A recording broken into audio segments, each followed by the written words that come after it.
I really resonated with a lot of what you're saying, Ian. And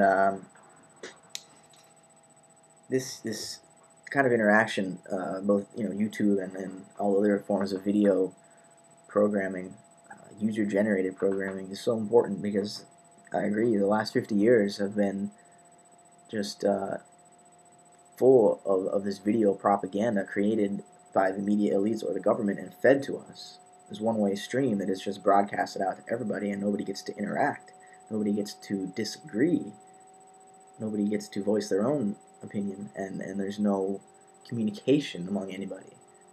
It's not this mass media is not communication. It's programming. So there's a big difference now, and I think this type of format and this new media, this new medium, is really going to change the way the dialogue works in this country. And we don't need a movement that is trying to define itself, that has an image and all these creeds and um, goals that it's trying to. I mean, we need goals, but it's the whole community that needs to come together and better the way society functions. And we don't need leaders. We just need everybody to speak up. And we really need to. I mean, we need to fight for all of the values that we've already established that are good. I mean, freedom of expression, freedom of speech, freedom of religion, and we need to really extend these freedoms as far as they have been extended philosophically. We need to extend that into the social realm and actually get these things established, because as much as we say we're a free society, there's still so many injustices because we get confused about what's most important. We let abstractions get in front of realities, and the realities of human experience itself. And 9/11 happened, and all of a sudden it's justified to go over to a foreign country and kill a couple 100,000 people to spread democracy. Somehow that becomes justified, and it only worked because of the way the propaganda machine, the mass media, pumps this information to us. We don't get to respond to it. We're just these passive victims that have the fear pumped into us, and we have no choice but to react the way that the government wants us to react. And we're marching off to war and feeling patriotic and justified. And it's only been 4 years later, 4 or 5 years later, and we're realizing, wow, we made a mistake. And it's because we're starting to talk to one another now.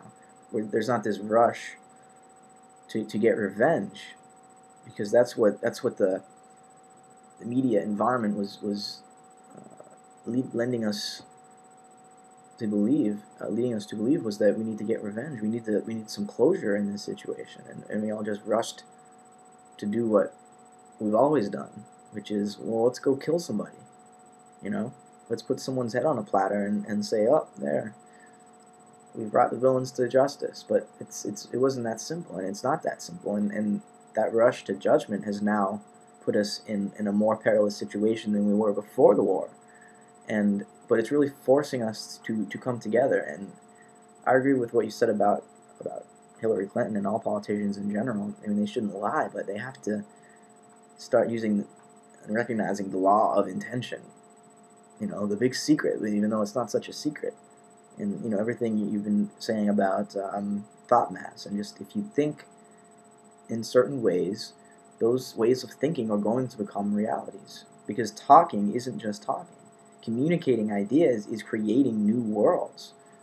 And that's why, I mean, a lot of people think any movement can't really do anything, because what does a movement do besides stand around with signs protesting and discussing things, and spewing new words out um, into the situation. But really, those new words do change the situation, and it does matter what people say. And your freedom of speech, language isn't this passive thing. It's a very creative, powerful force that can change so much.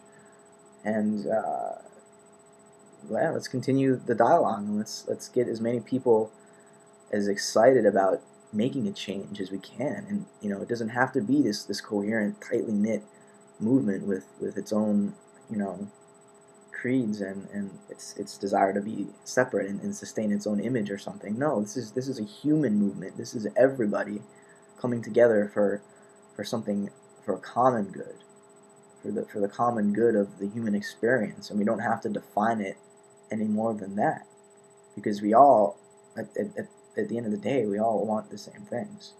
And so let's see where we can go with this.